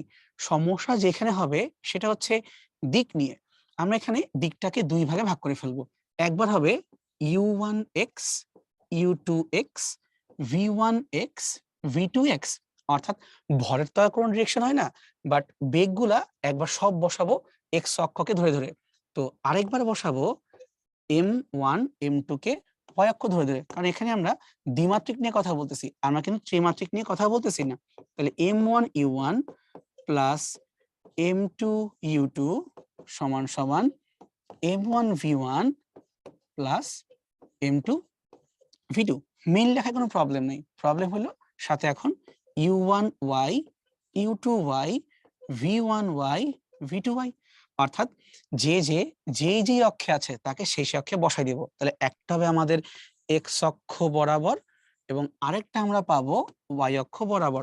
দুইটা অক্ষ বরাবরই ভরবেগকে সংরক্ষিত রাখবো এবং কোলে অঙ্কটা মিলে যাবে। কারণ তোমার এটা যা হবে চিত্র অনুযায়ী দেখে দেখে আমরা বসাবো, কিন্তু ঢাকা ভার্সিটি পরীক্ষাতে বা যে কোনো ভার্সিটি পরীক্ষাতে এইটা দেওয়ার সম্ভাবনা খুবই খুবই কম। তার কারণ তুমি নিজে দেখেই বুঝতে পারতেছো এতগুলা যদি পদ থাকে লিখবো কোথায়, আর 1 মার্কের অঙ্কে তো এত কিছু দেওয়ার কোনো যুক্তি নাই। কিন্তু যেটা আমি চাচ্ছি তুমি চিন্তা করো সেটা হইলো আমরা যদি এরকম দুই ভাগে না লিখে একবারে লেখার অ্যাটেম্পট নেই, ওইটা কিন্তু সম্ভব। কিভাবে? আমরা ভরবেগটাকে ভেক্টর রূপে লিখবো, তাহলে কিন্তু ইজি হয়ে যাচ্ছে। অর্থাৎ m1 u1 ভেক্টর যোগ m2 u2 ভেক্টর সমান সমান m1 v1 ভেক্টর যোগ m2 v2 ভেক্টর। এই লেখার মধ্যে আমি যদি ভেক্টর আকারে লিখছি এক্স অক্ষ ওয়াই অক্ষ জেড অক্ষ যত কিছু আছে সব কিন্তু একবারে ঢুকে যাবে। তুমি যোগ বা বিয়োগই তো করবা, মানে আই জে কে ধরে করবা, তাহলে এত 2-3 বার করে তো করার দরকার নাই। তাই মনে রাখবো এমসিকিউ পরীক্ষাতে এরকম ভরবেগের ভেক্টর রূপটা দিয়ে করলে খুব তাড়াতাড়ি অ্যান্সার বের করা যায়, আর রিটেন পরীক্ষা হলে আবার এক্স ওয়াই দিয়ে করলে খুব তাড়াতাড়ি বের করা যায়। ডিপেন্ড করে অঙ্কের উপরে, না দেখে কখনই কোনো সিদ্ধান্ত নেওয়া যায় না। ওকে, তারপর কিছু অঙ্ক করা ট্রাই করি এখন।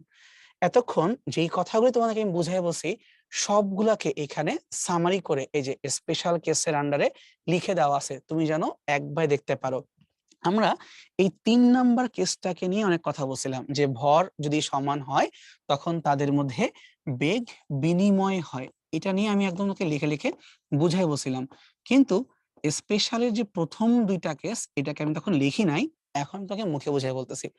সেটা হলো এইভাবে, যদি কখনো এমনটা হয় যে কোনো একটা ভর আরেকটা ভরের কম্পেয়ারে মারাত্মক বড়, মানে M1টা প্রচন্ড ভারী আর M2 তার কম্পেয়ারে অনেক হালকা, বুঝার খাতিরে তুমি চাইলে এইভাবে ভাবতে পারো যে ধরো প্রথম কেসটার জন্য, মানে এখানে আমরা M1 বলতে একটা ট্রাক বুঝবো। একটা ট্রাক তো মোটামুটি 2000-3000 কেজি হইতেই পারে। আর M2 বলতে আমরা সিম্পল একটা পিং পং বলকে বুঝবো বা একটা ছোট্ট রাবার বলকে বুঝবো।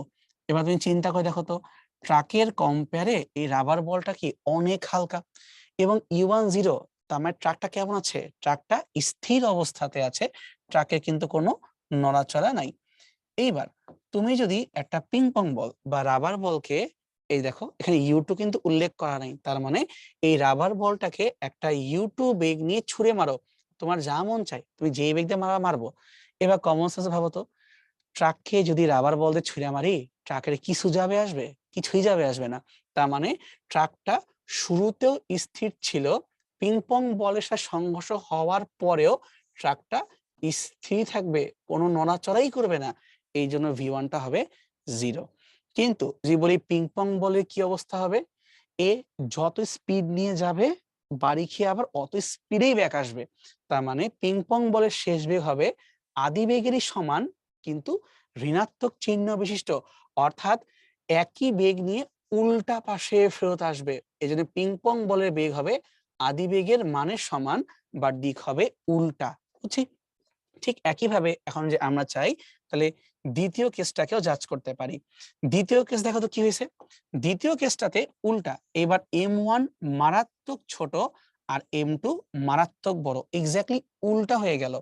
তাহলে আমরা কেস চিন্তা করতে পারি। আগে দেখে নাও U1টা 0, মানে যে হালকা বস্তু সেটা কিন্তু বেগ অনেক অনেক শূন্য। যেমন ধরে নাও রাস্তায় কোনো একটা পাথরের টুকরা পড়ে আছে, ছোট একটা পাথরের টুকরা, বা তুমি সিম্পলি একটা পাথরের নুড়িও বলতে পারো চাইলে, এটা স্থির অবস্থায় পড়ে আছে। এবার যদি কোনো ট্রাক এসে এটাকে হিট করে, M2 মানে অনেক ভারী, তা ট্রাক তো পাথরের নুড়ি কম্পেয়ারে যথেষ্ট ভারী, এবং এটা একটা সামথিং বেগ নিয়ে আসবে, U2 বেগ নিয়ে আসবে, এসে হিট করে। এবার চিন্তা করো কি হওয়ার কথা, ট্রাক যেহেতু অনেক ভারী, ও কিছু টেরই পাবে না কি হয়েছে, মানে ট্রাকের বেগ U2, ও যেই বেগ নিয়ে আসছে ও ওভাবেই চলে যাবে, ওর কিছুই যাবে আসবে না। কিন্তু যে নুড়ি, ওর কিন্তু খবর আছে, মানে U1 যার ছিল 0, নুড়ি ছিল স্থির, ও লিটারেলি ডাবল স্পিড নিয়ে ছিটকায় যাবে। অ্যাক্সিডেন্ট দেখা কথা, যখন হাই স্পিড ট্রেন বা কোনো গাড়ি এসে ভুলে কোনো ব্যক্তিকে ধাক্কা মেরে দেয়, লিটারালি ওই মানুষটা কিন্তু ছিটকায় যায়, পুরো উড়ে যায়। যদিও গাড়ির সাথে মানুষের ভর এত কম বেশি না, বাট তারপর বললাম আর কি, ট্রেন দিয়ে চিন্তা করলেও ভাবতে পারো, মানে উড়ে যাবে। বা তুমি ভাবার জন্য ওটা ফুটবল দিয়ে চিন্তা করো, একটা গাড়ি এসে ফুটবলকে হিট করলো, স্থির ফুটবলকে, ফুটবল ডাবল বেগ নিয়ে চলে যাবে। অর্থাৎ যাকে তুমি হিট করলা হালকা বস্তু, সে ডাবল স্পিড নিয়ে যাবে। কার ডাবল স্পিড? দ্বিতীয় বস্তুটার ডাবল স্পিড। আর যে বেশি বেগ নিয়ে আসতেছিল, যার ভর বেশি, সে যত বেগ নিয়ে আসছে তত বেগ নিয়ে চলে যাবে, তার কোনো পরিবর্তন হবেই না। অর্থাৎ V2 সমান সমান U2 থেকে যাবে। এই তিনটা হচ্ছে একদম স্পেশাল কেস। তুমি এগুলা কিভাবে প্রুফ করতে পারবা? সবগুলোকে প্রুফ করতে পারবো আমরা এই স্পেশাল সূত্রকে দিয়ে, যে V1 বের করা যায় এবং V2 বের করা যায়। কোনটা উপরে কোনটা নিচে এবং কেন হয়, এটা আমি তোমাদেরকে আগের পেজে সামারি করে বুঝাই আসছিলাম। ঠিক আছে, তো চলো সামনে আগাই, কিছু প্রবলেম সলভ করি।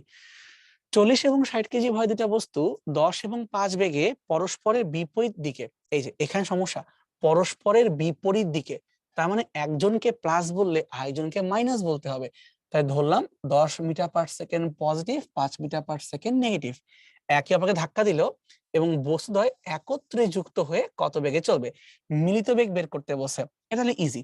তাহলে 40 কেজি ভর M1 U1, তার বেগটা হচ্ছে 10, প্লাস 60 কেজি ভর M2, তার সাথে U2, কিন্তু বিপরীত দিক হওয়ার কারণে 5 টাকা দিলাম মাইনাস। তাহলে M1 U1 plus M2 U2 সমান সমান M1 প্লাস M2, 40 এবং 60 যোগ করলে হয় 100 কেজি, এবং যুক্ত হয়ে তারা V বেগ নিয়ে চলে যাবে, মানে মিলিত বেগটাকে V ধরলাম আমরা। তাহলে এখানে কত হচ্ছে 400, আর এখানে কত হচ্ছে 300, মানে 5 6 30, বিয়োগ করে তোমার কত হচ্ছে 100, তাহলে 100 ভি মানে 100 বা ভি মানে 1, উত্তরটা হবে 1। যেহেতু মানটা পজিটিভ আসছে, অর্থাৎ 40 কেজি ভরের বস্তুটা ধরলাম হাতের ডান দিকে যাচ্ছিল, তার মানে ধাক্কা লাগার পরে মিলিত বস্তুটাও হাতের ডান দিকে যাবে, অর্থাৎ সাইনের উপর ভিত্তি করে আমরা বলতে পারবো আলটিমেটলি কি ঘটনা ঘটবে। ওকে, 5 কেজি ভরের রাইফেল থেকে 20 গ্রাম ভরের একটা বুলেট 1000 মিটার পার সেকেন্ড গতিতে ছুটে যায়, পিছন থেকে রাইফেলের ধাক্কার বেগ কত? যেহেতু পিছন থেকে বলেই দিছে, তার মানে পশ্চাৎ বেগ কনফার্ম, তাহলে রাইফেলের ভর বেগ সমান সমান গুলির ভর বেগ। নাকি জিজ্ঞেস করছে রাইফেলের পশ্চাৎ বেগের মান, তাহলে আমরা উপরে গুলির ভর বেগকে গুণ করব। গুলির ভর হচ্ছে 20 গ্রাম, তাই 1000 দিয়ে ভাগ, গুণ করব কি দিয়ে? ওই গুলিটার বেগ দেওয়া আছে 1000 মিটার পার সেকেন্ড, ভাগ দিব কি দিয়ে?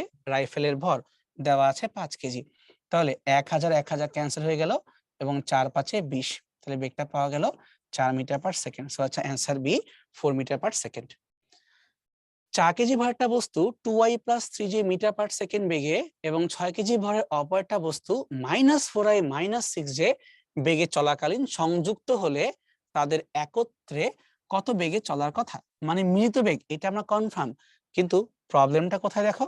প্রবলেমটা হচ্ছে এখানে কিন্তু বেগগুলোকে ভেক্টর আকারে দেওয়া আছে। তোমাদের হয়তো আমি কিছুক্ষণ আগেই বুঝাই বলছিলাম না যে দ্বিমাত্রিক গতির ক্ষেত্রে তুমি এক্স ওয়াই তে আলাদা করে কইরো না, কনফিউজ হয়ে যাবা, তার চেয়ে ভেক্টর রূপ থাকলে ভেক্টর রূপ ধরে সলভ করবা। তাহলে আমরা এখানে ওই কাজটাই করব, যে আমরা লিখব m1u1 ভেক্টর যোগ m2u2 ভেক্টর সমান সমান ভরদ্বয়ের যোগফল m1 প্লাস m2, দুইটা মিলে একটা বেগ পাবে ভি ভেক্টর, এভাবে লিখবো আমরা।